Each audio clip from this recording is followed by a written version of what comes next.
This is 1,000 times better than aquafaba. Seriously, it's the holy grail of whipped toppings. Vegan whipped toppings anyway. Hi, I'm Alana, and today I'm talking about this magnificent little ingredient that can whip into a foam and stay whipped for hours. So this is what I whipped up last night about 9 o'clock, and it's about 9 o'clock this morning. So this is 12 hours. It has stayed whipped.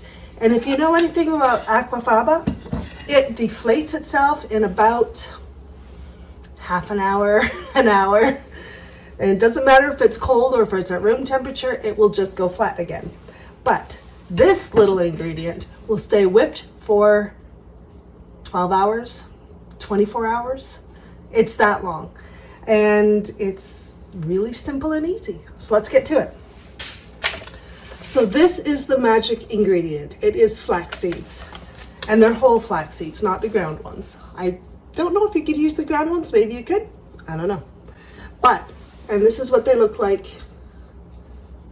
They're just little tiny seeds. So I did about 2 tablespoons per cup of water, and you put it in a little saucepan and you simmer it for about 5 to 7 minutes until you get a nice goopy liquid.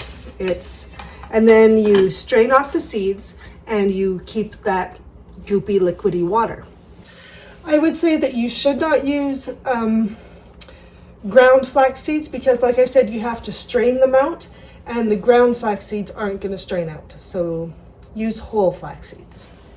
You cool that, and then it's ready to whip.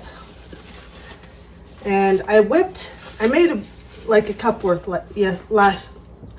I made a cup worth yesterday, and then I was gonna whip it up, and I decided, no, I'm only gonna whip up part of it, and I poured it back into this bowl. So some of it is whipped, but there is some unwhipped still in here. I'm trying to get some. Nah, can't show you. I mixed it all in. Anyway. So this liquid, and even this was only half whipped yesterday. I didn't whip it completely, and it's still holding its form. Now, the other thing with aquafaba is that it can kind of give me a little bit of an upset stomach if you have too much, or just a little bit of burpy feeling. I don't know. I'm not quite sure what it is. So if I can reduce the amount of aquafaba in a whipped topping like that by using half and half of this flaxseed liquid and the aquafaba, then that will still allow you to use your aquafaba up, but give it less of that icky feeling for me. And the flaxseed liquid makes the aquafaba hold its fluff for so much longer.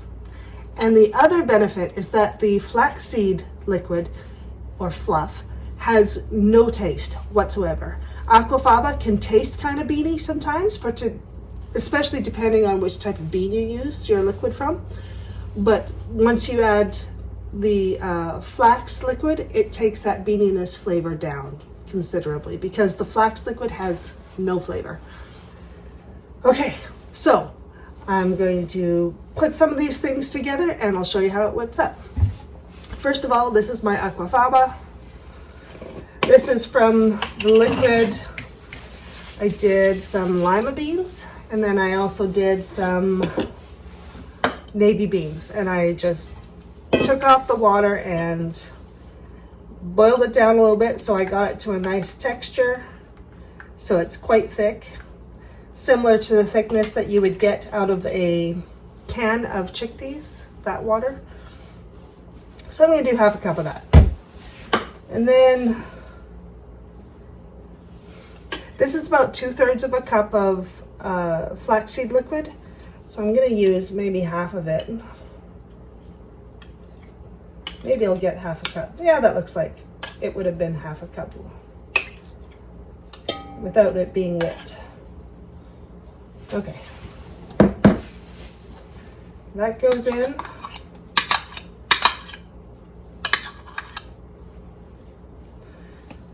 And when the flax liquid is just fresh and not whipped, it looks about the same color. It looks kind of tan. So the darker bit is the aquafaba, and the fluff, of course, is the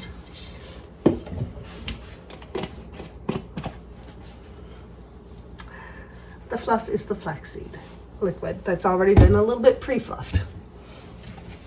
Okay, so now I'm gonna whip, and I like to add a little, like a teaspoon or two of lemon juice, because it, again, just helps mask that beanie flavor a little bit. Now, like I said, this fluff from yesterday is just the straight flax liquid that's been whipped. So today I'm gonna be mixing the flax and the aquafaba.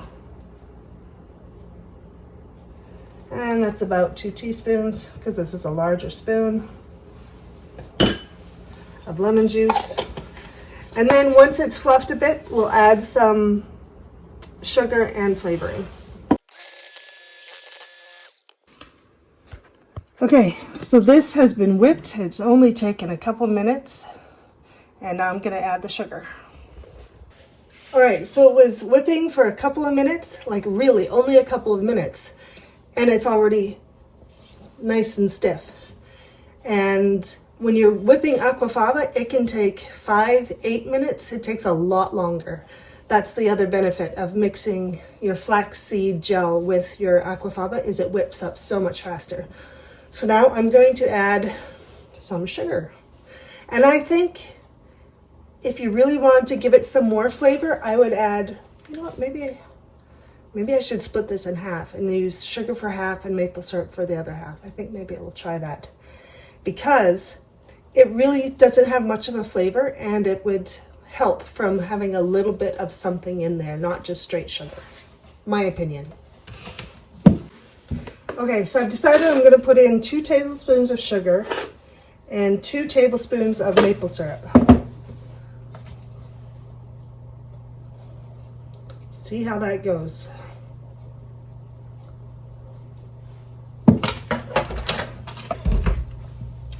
Okay, I whipped it for another minute or so. Let's do a little taste test.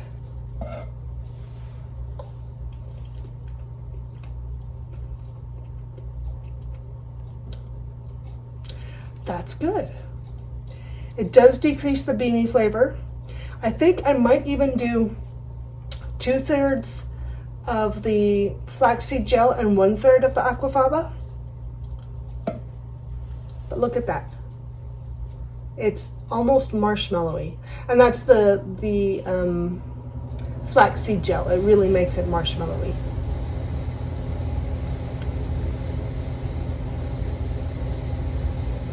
It has a better mouthfeel than just the aquafaba. The aquafaba, just whipped by itself, can have like a really airy texture. This has a bit more body to it.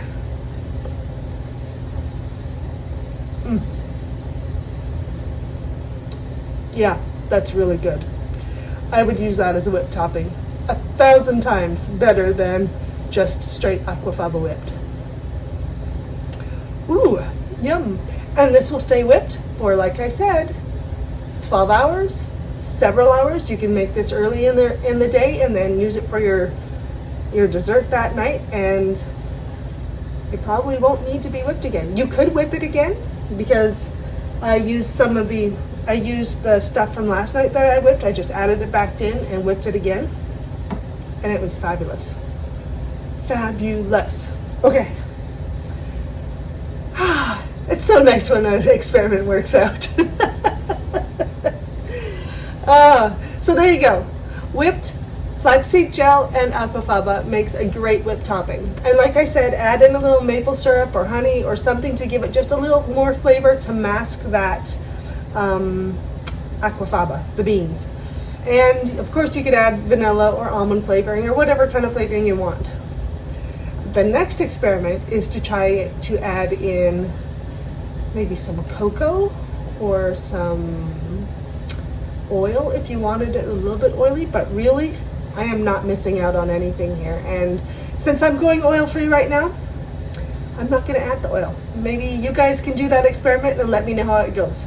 Okay, thank you so much. Please subscribe. It really helps me out, and we'll talk to you later. Bye-bye.